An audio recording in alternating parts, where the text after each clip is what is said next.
So for today, we are going to cover malware threats. Okay. So Okay.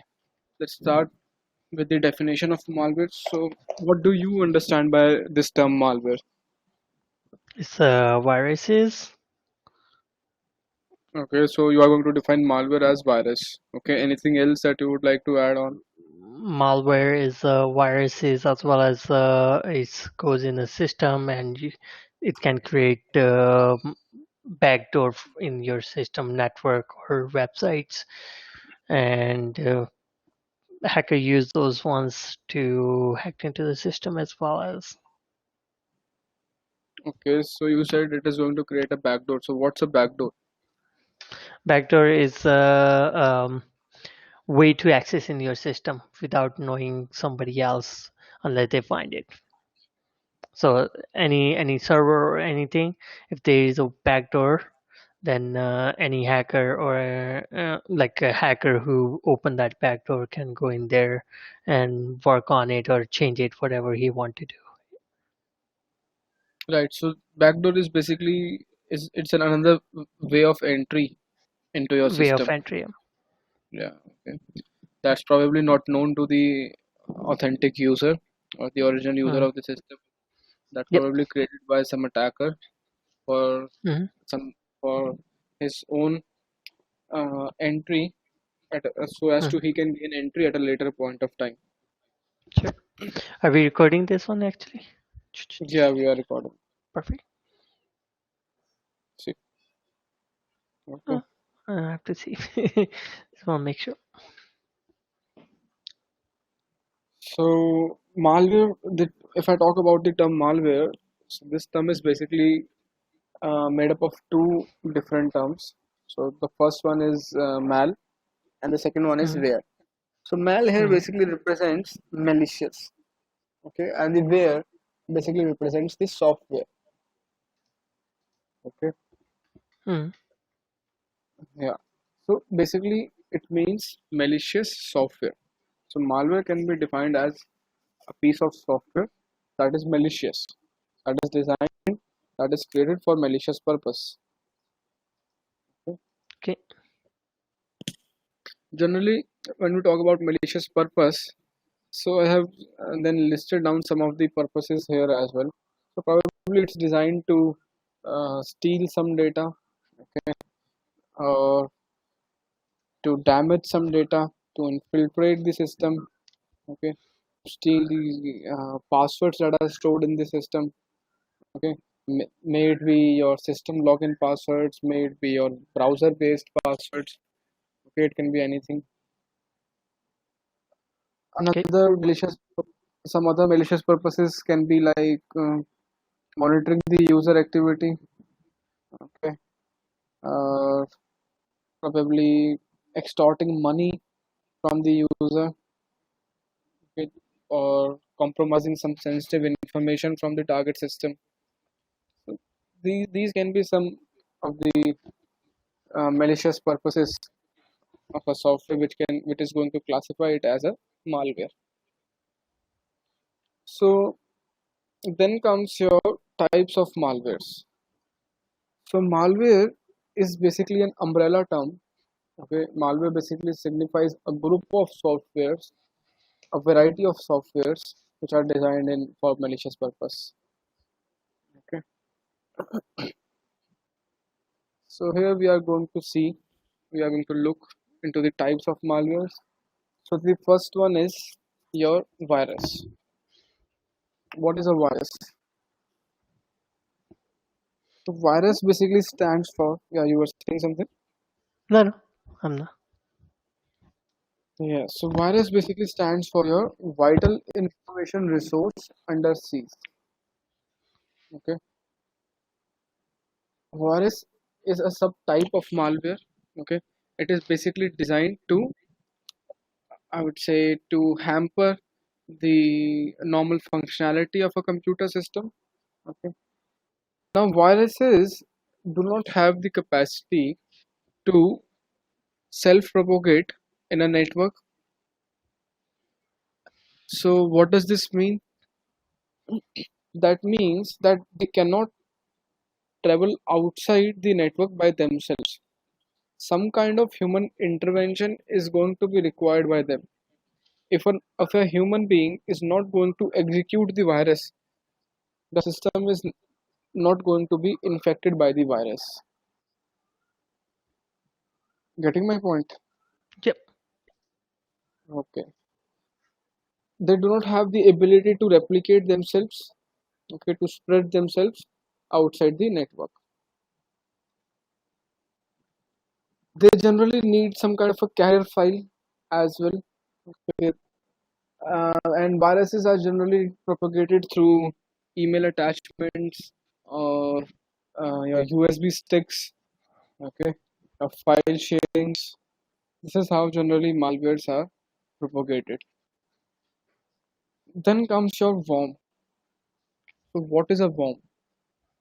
A worm is basically a specific type of malware. Okay. Worm. What is the difference between worm and virus? So first of all, does not need any carrier file to propagate the infection. Okay, to propagate itself. Mm-hmm. And then another key point here is malware has got the ability to self-replicate and self-propagate even outside the network. Okay, Okay. so So what do you mean by like it's replicate himself everywhere without a network as well because it's a type of virus. Yeah, that's what you're trying to say. yeah, it's that type of malware that has got Hmm. capacity to create copies of itself and spread the infection across the network. Like a desktop malware that copied everywhere, like file replication, a folder replications in every single folders and Yeah, everywhere. that Yes. that is your that kind of infection is basically infecting your machine itself, right? It is not Yep. going outside your machine. No. So that can be considered as a virus. Okay. Okay. But when I talk about worm, what differentiates it from others is in case of worm has got the capacity to infect other machines in your network as well. So let's say you have got a system, you have got a laptop which is infected by a worm. Okay. And now you have connected that laptop to your home network. In your home network, you have got your mobile phone as well connected to the same router, to the Yep. same network. You have got your, I would say, your siblings would be there, your family members would be there, okay, your relatives probably. Hmm. Sometimes your friend can also come and connect to your home network, okay.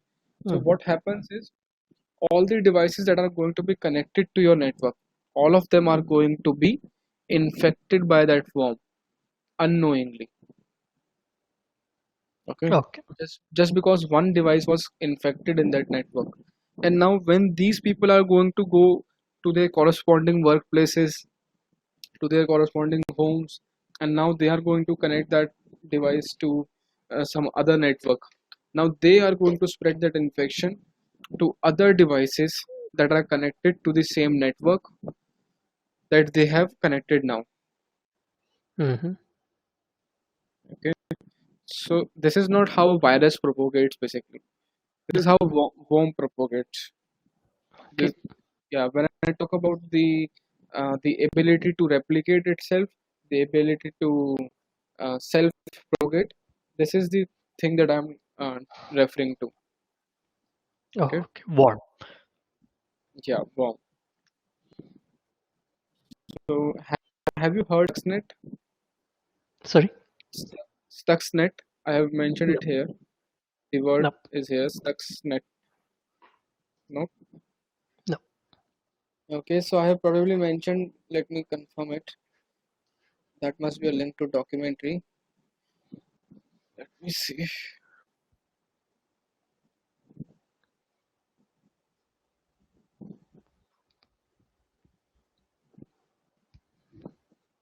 Yeah, Oh. right. So I have mentioned a link to this documentary. It's a Hmm. documentary based Mm-hmm. upon this worm. Mm-hmm. This worm's name was Stuxnet. Okay, and this was a worm that was believed to be developed by Israel and USA collectively. Okay, both of these nations built this piece of malware in collaboration with each other. Okay. What was the purpose and what was the target of that worm? So that worm was basically built to target Iran's nuclear reactor. Okay, so Mm-hmm. actually Iran was able to build its own nuclear reactors, and Iran was almost going to become the nuclear power. Nuclear power. Yep. Yeah. So maybe actually this thing was a lot is was something it was something that which was much hyped in the news during that phase. This is the news of They round still, about 2009 or 2010 yep. probably. And they still, US is claiming that Iran have a nuclear power as well. Yeah. So US got to know that Iran is building their own nuclear reactors, okay, and they did not wanted it to happen. So instead of going through the traditional methods, okay, the warfare methods that they have earlier is what? Either the air force or the land force or the naval force. Okay. Yep. Now here, this is the example which can explicitly tell the whole world that now there's another warfare that is going over. That's called cyber warfare. Okay. Basically, wars are going to be fought on the cyberspace, on the cyber fronts of different nations in near future, probably. Mm. Okay, so what happened was that as Israel is considered as the top topmost nation with respect to the cybersecurity. Okay, Yep. so I believe that this thing you are already aware of this thing probably. Okay, I and was not aware of the cyber war, but I was aware of the nuclear reactor and all those things. yeah, and so I'm telling you about Israel as well. So Hmm. if in later future you look forward to pursuing some kind of masters or some kind of degree program, okay, to enhance some other skills. So Hmm. Israel is a good option to consider if you are planning for something in cybersecurity domain, because Israel is the nation which is considered as the hash one in cybersecurity. Okay, the education, the corporates, the cybersecurity companies in itself, everything. Oh. So Israel and USA collectively built this worm. It was named as Stuxnet and it was deployed. So it was not intended to be disclosed to the whole world. Okay, it was something d- um, that was supposed to be, I would say, secret. Okay, and a covert mission probably. So Hmm. this bomb was developed which targeted the nuclear reactors, and there's some kind of a I don't know it technically. There's some kind of a rotator inside those nuclear reactors, and the speed of that rotator needs to be some specific unit, some specific something, and that bomb was basically propagating throughout the Iran. Okay, when it found that nuclear reactor, it increased the speed of that rotator. Okay, so as to uh, the reactor collapses and it is not able to do that nuclear reaction that is going to build that nuclear energy. So I do not know that technical nitty-gritty of how reactors work, but I just know Okay. that the rotator speed, the fan speed was basically targeted by that worm to increase that fan speed, thus causing the failure of that nuclear reactor. And It's a neutron and proton, so to collect, separate them, they have to put it a fan, and there was other term too that collect all the neutron protons, so they won't collapse together and make a blast. yeah, so somewhat like that. Okay, so but the point was that the essence was that they were successful in doing this thing. Okay, Mhm. and they were probably collapse that nuclear reactor as well. Okay, and if we understand it clearly, so this is the case of 2009 and 2010, and now it is 2020 that we are living in.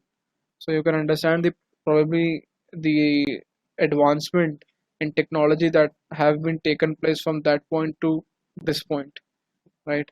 And if they if these nations were able to build something so powerful and so smart, okay, so now i can I cannot even imagine the capacity at which or the level at which they would be operating in nowadays. So Yep. have you heard about Edward Snowden? Nope. You have not heard about Edward Snowden? So I would probably suggest you to go watch a movie of Edward Snowden as well. Edward Snowden. If I have it some idea, then I can tell you if I watched it. I don't know by the name, but I know lots of things how this goes. Yeah. So Edward Snowden was a contractor. He was a CIA contractor. Okay, and he got famous because he became a whistleblower. Okay, so the Like movie, yeah, like whistleblower. yeah, he leaked all the sensitive information from CIA and NSA that how they are monitoring the activities of almost every user, all the citizens, not only restricted to US, they are basically surveillancing all the world, how that is happening, everything about that.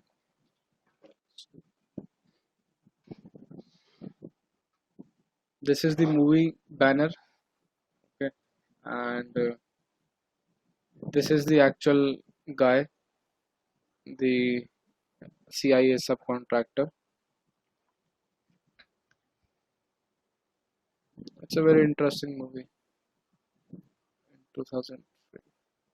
Okay. Yeah, you can put it on a link on my paper. I love to watch it. Yeah, probably movie.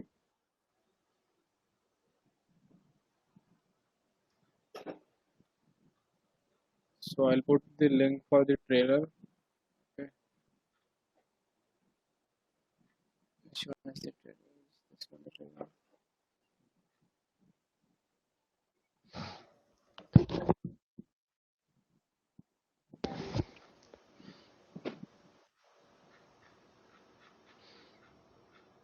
There's no option to make a device secure against bad guys.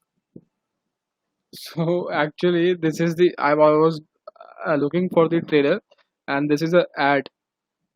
Okay, and this is the Mhm. Edward Snowden, the actual Edward Snowden ad on this movie's trailer. Okay, Okay. let's But see. insecure against good guys. All of us are secure, or none of us are.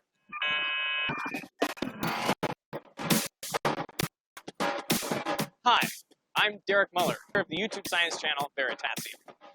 The internet has transformed our lives. We use it constantly, we depend on it. But how many of us really understand it? Join me for the groundbreaking Curiosity Stream series, Digits, where we'll unravel how the information age was born, explore the many mind-blowing technologies it spawned, and reveal the stunning impacts they're likely to have on us all.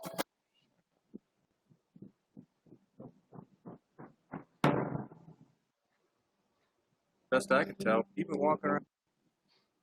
Yeah, that was the trailer. It's gonna get paused every time on my side too.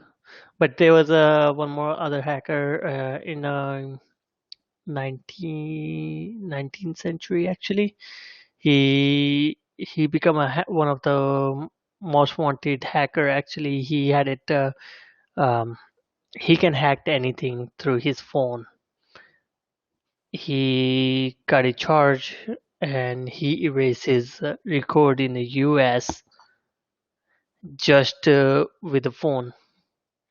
And the CIA used to tell them that he can run a air airline like airport through his phone actually, because he had a secret code that he used to dial and he can get access. Then he went to the systems as well, something like that. I had it a story,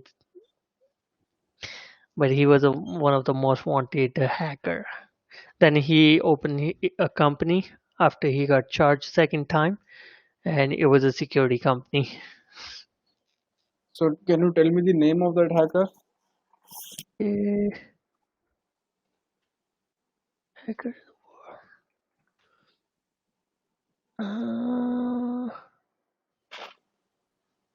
I have no.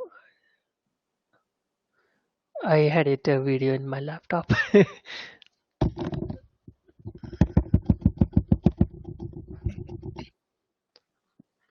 If I have it, just hold up. Yeah, sure. And of course, it came over to hack society. From then on, he rode the bus free. The act of tricking the bus driver actually has a name. It's called social engineering, and it's what psychologists use as a term to describe the manipulation of people into performing actions. As it turns out, Mitnick, even in the tender preteen age, was a master of it. After he finished up making the Los Angeles transit system his slave, he migrated and asked for a sample punch card system. Every time you wanted to ride the bus, your ticket would get a very specific code. Roommates were paying for the hacking tricks that he pulled, but he never hacked for phone calls. And Mitnick is considered one of the most wanted. Kevin McNitt. That's him. Kevin Mitnick is considered Yeah, That's him. right. That's him actually, who was one of them who hacked the things, and he have his own company in America, which considered as a security company. Yeah, right. I know. So this is the guy, okay, Yeah. Kevin Mitnick, one of the greatest hackers. He was convicted and he was caught by the FBI as well. Okay. And he raised his all the evidence through FBI and CIA database actually. He got into it. Yeah. But he got caught again. Yeah. At the end of the day, he was caught. He served the prison, I believe, for about 5 years. Mhm. And later on, once released, he started with his own security company. Yep. Well, anyways, he's another guy that you need to look into. Okay. He got famous for the BlackBerry, the Motorola phone hack that he performed. Mhm. And he started doing that once he was like a 15 or 13-year old. Yeah. I like the story.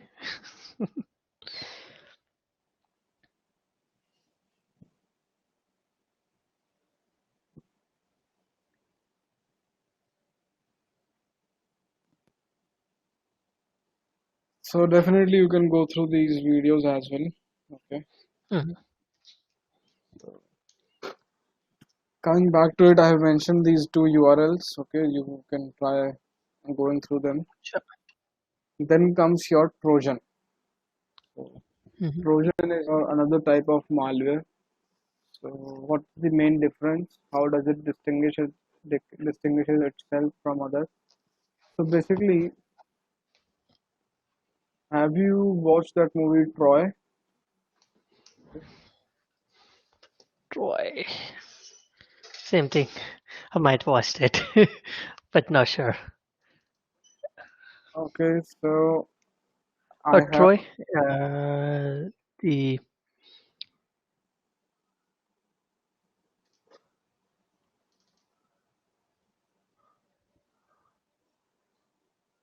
Trojans. Yes, I know the story. right. You know the story. Yeah, they put it horse a Trojan in their palace, and it was there was soldiers in it, and they were thinking it's a gift. and they came out and killed everyone's. Yeah, and they opened the castle from inside. They Mhm. gave away some kind of a signal to all the soldiers that were present outside, Yep. and they opened the door for Yep. those enemy soldiers, so as Mhm. they can enter into the system and Yep. attack. So basically, the idea is same. So this is where the Trojan was the word Trojan got invented. Yep. So what user does is user so in as so I'll be drawing parallels between this story and the actual Trojan virus or malware that we are talking about. Okay. Mhm. So what happens is there's a legitimate looking file. Okay. Yep. Behind that file, a malware is attached. Okay. Mhm. So if I talk about this illustration, we can consider as any application that is on the hype. So nowadays PUBG is on the hype. Yep. So people are downloading PUBG hacks, okay, PUBG hack packs, unlimited ammo, or some kind of new scope. So there are a lot of applications that are roaming around the internet that claims that if you are going to install this one or this application, you are Mhm. going to get infinite health in the game, probably Yep. infinite ammo and such kind of things. Okay, and Mhm. probably people a lot of people are fooled into believing this thing as well, and they download these applications from some untrusted sources. So first of all, it's a harmless looking application. Okay, the user is not aware of that thing. For user it looks like a legitimate application that he is downloading PUBG only, that he is only trying to download that game. Or in case of PC games, there are like GTA 5 repacks, Yep. right? Yep. Most of the paid games, they are repacked by some of the repackers. Probably, if you are a gamer, you would be aware of RG Mechanics repack or Fit Girl repacks. These are some of the well-known. So, do you play games? Anyways, Few of them. few of them on the desktop or on your mobile phone. I have it. I played PUBG on a phone, COD, and then I have a PS2, PS3, PS4. Still, I have a PS4 where I played on there. I played GTA's on the system, PS2, PS3, not PS4. Also, SmackDown, Yeah, many of SmackDown. them, but some of them I still have it, like PC games as well as PS4 Yes, or something. right. Yeah, Nice. So you understand that how these repacks are made available to people, and that yeah, you can download this repack, and this thing is going to be an additional feature in that repack, right? So yes. yeah, so the user is basically tricked into believing this thing. So what Mm, user does is user voluntarily downloads it, voluntarily installs it, and mm, in case if the antivirus pops up, if antivirus gives him the warning that there's a this file is not trusted and you should not install this application, please let me quarantine this application and please help let me remove this application. You specifically disable your antivirus to allow that game application to run that. No, I want to run this application. Okay, it's a 40 GB game that I have downloaded. I'm not going to allow you to delete this file. So yep. this is these are the characteristics of Trojan. So basically user voluntarily in here, as you can see, that they lower down their defenses of castle, okay, and they voluntarily bought this Trojan horse inside their castle. So that Yep. is the significance here, the core idea or the core message that is being delivered. Yep. So the So user is going to download. Yeah, you were yeah. saying something. No, no. Okay, download it, install it, double click it. What happens is on the front, the original application, the application that seems to be legitimate, that application is going to be run and executed.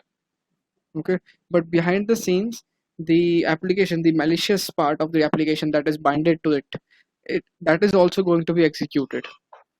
And what Yeah. it is going to do, it is going to open a backdoor in your system, okay, which is going to allow an attacker to gain access to your system. And we have already talked about what is a backdoor, Yeah. right? Yep. So but so this was all about Trojan, but the important things in Trojan that differentiates itself from others is Trojan does not have the ability to self-replicate itself. Okay, Yep. it cannot move outside the network by itself.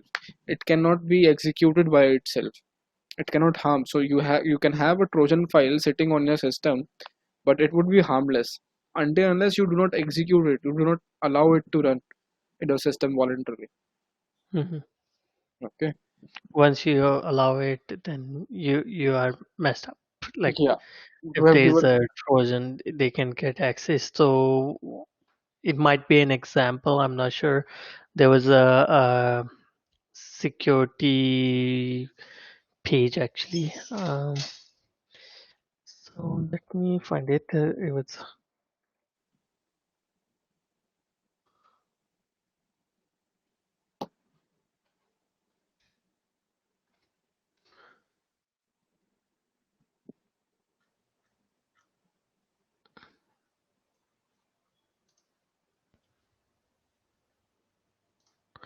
so if I'll give you this one, it's just an example. If I am sure, is it considered as so? Oh, can I share my screen? Yeah, sure.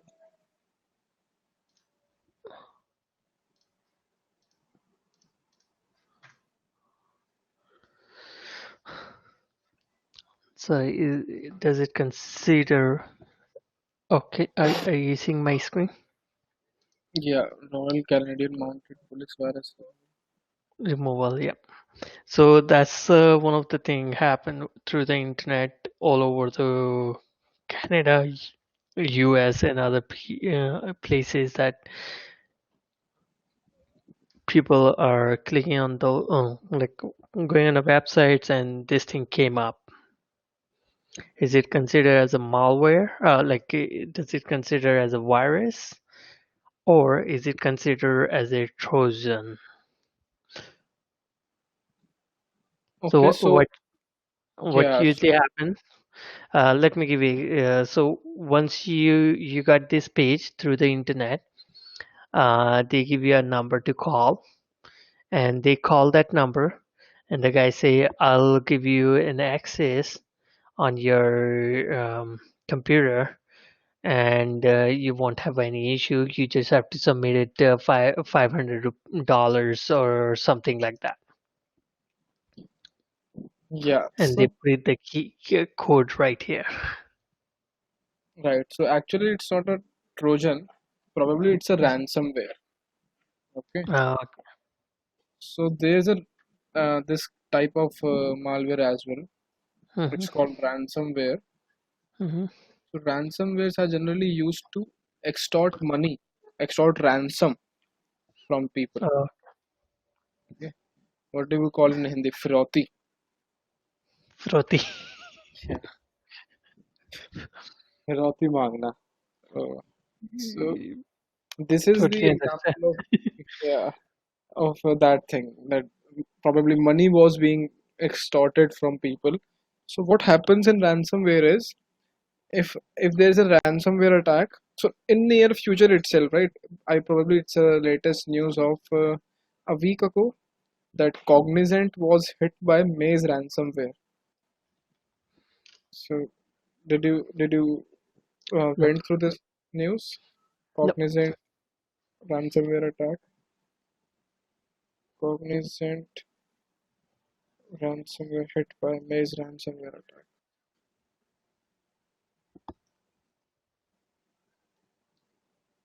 It's the latest news, recent by news. April 21, Cognizant hit by Maze ransomware attack. Blah blah blah. Well, anyways, so let me get back to my notes. The Yep. point of the ransomware is that once you are infected by a ransomware, all your data is encrypted. Okay, and you are basically you lose access to your own data. Yep. Okay, you are kind of locked out of your own system. That Mhm. this is of no use for me. And then some kind of a pop-up appears on your screen, which gives you the information with respect to what has happened to your system, and probably your all the files have been encrypted, and what you need to do in order to gain access to your system, in order to gain access or retrieve all your files that have been encrypted. So some kind of steps would be there that you need to contact this person, and you need to send so much amount of bitcoins to this wallet address, and then we are Mhm. going to share you the decryption key so as to you can access decrypt your own data. Okay, so One of my friend about to give it money. I stopped him, and one of my client had it ransomware. And as soon as I went over there, I told him I need to clean your system before you get in a big trouble, because they actually had it access to his system 24/7. oh, right, Yeah, so so they were actually watching his computer whole time, since they would give them a encrypted key and they install a software in it.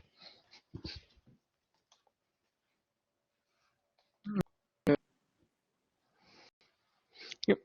Okay, so let's move on. so these kind of right. Yeah. So what happens if there's a layman user or a normal a casual user who doesn't have that much sensitivity, or who is not bothered about the data that he is having on the system that Mhm. he has lost probably. So that person does not care about paying the ransom, and he simply Mhm. formats his system. Okay, and probably loads a new operating system, Mhm. do a new install, and he gets his system back to normal. But what happens in the case of corporates? So corporates. We can take an example of colleges, schools, hospitals. Okay, all these organizations that handle a lot of data, probably banks as well. Okay, data that is very important, crucial, and sensitive. They, Yeah. these organizations cannot lose their data. So many a Mhm. times these organizations are like bent or hellbound to pay the ransom and retrieve the dead encryption keys. Yep. On the other hand, these malware analysts and probably these antivirus companies, they consistently work for generating the decryption keys for decrypting the data without paying the ransom as well. Okay, so Mhm. some older ransomwares do have decryptors openly available, freely available by these antivirus companies, but the new ransomwares that pop up daily, some of those ransomwares do not have any decryptor or decryption keys Yep. with So anyone. this one did not have it any decrypted. The ones I was talking about. You just need to go Control or Delete and restore the system. That's all you have to do. Yeah, but you need to have a copy to probably a snapshot of the system to restore at a point, right? If you have never There was created a that. 2-3 method to work on it, but yeah, they did Yeah, not have it encrypted or anything on there. right. Oh,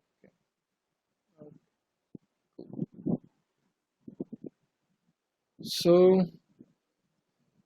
that would be all for today. And what I'm going to do is I'm going to share you up till this point. Hmm. Okay. We'll be continuing from this point itself. So tomorrow we're having a class as well here. Tomorrow is weekend, It's right? Saturday. Yeah.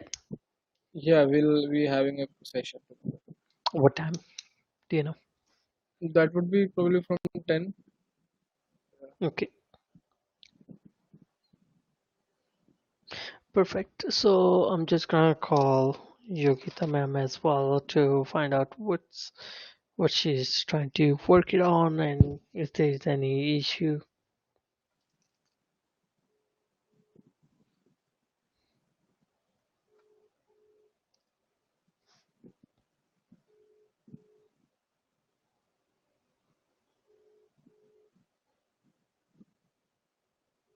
Is Yogita ma'am is from Delhi? I don't know You don't know. where is Okay. she from.